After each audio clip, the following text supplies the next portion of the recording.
আর যেটা খেয়ে সবাই বললো জাস্ট ফাটাফাটি, সেটা হলো পেঁয়াজ শাক আর চিংড়ি মাছের পোস্ত।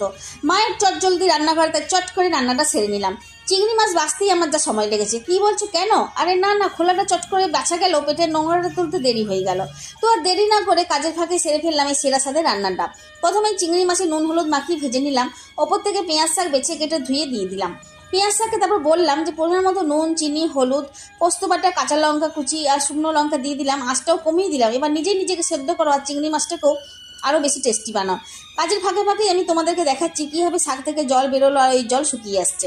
তারপর যখন জল একদম শুকিয়ে আসবে, কড়াই চারিদিকে তেল চড়বড় চড়বড় করে কড়াই, খুন্তি, গ্যাসের ওভেন, এমনকি রান্নাঘরের ফ্লোরটাকেও চটচটে বানাবার জন্য বেরিয়ে আসছে, তখনই গ্যাসের ওভেনটি বন্ধ করে দাও। তেল শুদ্ধ পেঁয়াজ শাক চিংড়ি মাছের পোস্ত নেড়ে চেড়ে নামিয়ে নাও। ভাতের থালায় রেডি করো আর গরম গরম পরিবেশন করো। নিঃসন্দেহে এটি একটি সুপার ডুপার টেস্টি খাবার। তোমরা এই শীতের মধ্যে একদিন নিশ্চয়ই করে খাও। ভালো লাগলে সাবস্ক্রাইব করবে। ধন্যবাদ।